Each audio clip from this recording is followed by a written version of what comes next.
So next up, we're going to hear about strength in numbers, regional recruitment, and it's going to be, excuse me, I'm sorry, Dr. Kelly Kemp with the University of Oklahoma and Dr. Sarah Zaza from the University of Wisconsin. Good afternoon. My name is Sarah Zaza. I'm a PGY2 at the University of Wisconsin. I'm here today with Dr. Kemp from the University of Oklahoma to talk about regional recruitment. So I just want to thank the APDVS for inviting us here today to talk. So the two main topics that we're going to go over in these next 10 minutes, I'll be spending some time talking about recruiting medical students to vascular surgery, especially in their third year when they're rotating on the service. And Dr. Kemp will be talking about recruiting residents and how to apply that, all of that from a regional perspective. So these are, I tried to summarize it in 4 main components I think could be helpful. And I came up with these just from my own anecdotal personal experience, and then also in talking to other medical students and residents that have kind of been through the same thing.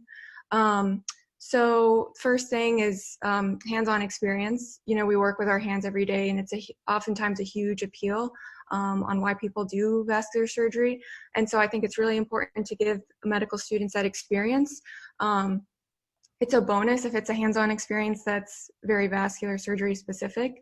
So as an example, when I was a rotating student, as a medical student, I happened to participate in a simulation session with other residents where they were doing an end-to-side anastomosis, and I got to do that. And that ended up being a great opportunity for me because I ended up loving it. And I'm not sure I would have realized that unless I experienced it myself the way I did. But, you know, other ways, just getting them in the OR and doing things, giving them extra suture graft so they can experiment on their own, or if you want to take them to the side and kind of walk through it with them when there's some downtime on a service. Another thing, interpersonal relationships, I think is also really important.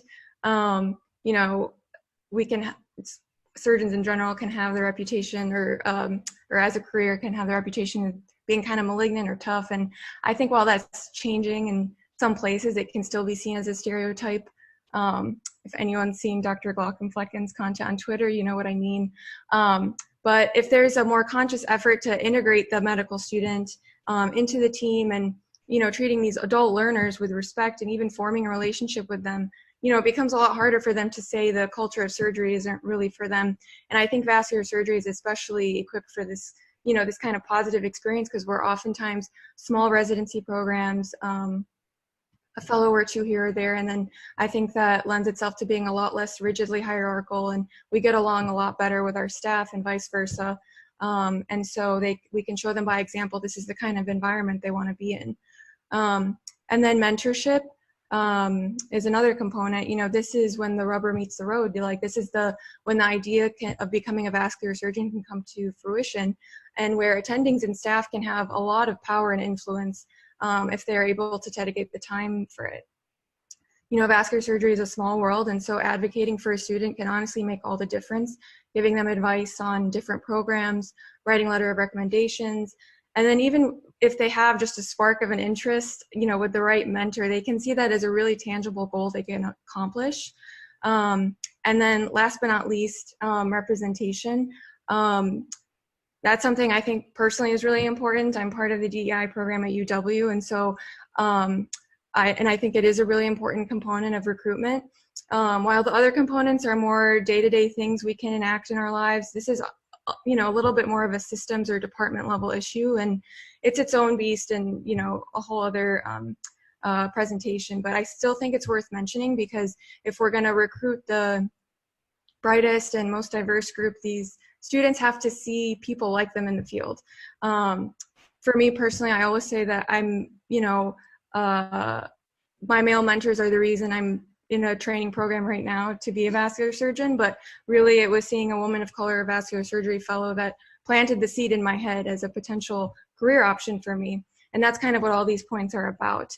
Just planting the seed in the student's head when they're on the service. So, you know, they can think, oh, I can be a vascular surgeon, whether it's letting them try that anastomosis, or when, you know, if they happen to find themselves enjoying their time on the service, or they happen to come across a mentor who's really willing to advocate for them. And with that being said, I will now turn it over to Dr. Kemp. Thank you, Dr. Zaza. That was wonderful. So how do we let people know, just like Dr. Zaza, that she ought to consider vascular surgery? From a regional recruitment standpoint, there are 4 key elements to consider. Number 1, tell them about the team. Number 2, don't forget to describe the patient. Number 3, invite them to participate. And number 4, build something bigger. So tell them about the team that your awesome leader has created, whether it's giving talks to high school students at Club Scrubs, medical students, PA students, residents, just spreading the word, and certainly do this online. Brag about your team. And in addition to talking about their skills and activities, let them know the team is kind and collaborative. Next slide. Introduce each team member and their strengths on social media. Here is one of our fellows being introduced as a researcher extraordinaire. Tell them about the patient. This is why we all go into this. So in our state, we have a very rural population, and recently a patient had a diabetic foot infection on a non-healing left heel wound, who was supposed to have a debridement by his general surgeon, but the general surgeon went on vacation. He had to drive 4 hours to see us. He stayed in the hospital, but then was able to obtain multidisciplinary care, revascularization, debridement, tissue coverage, infectious disease, and so on. Invite them to participate. Think outside of the normal, which we've been doing this entire year. Know your surroundings in your region. I know there's a dearth of vascular surgeons in Oklahoma. There's only 12 when we looked in 2019 in our state. I also know that I'm the only program in the state as well. So one of the things we did this past year was had a general surgery resident from Oklahoma State University rotate for 4 weeks.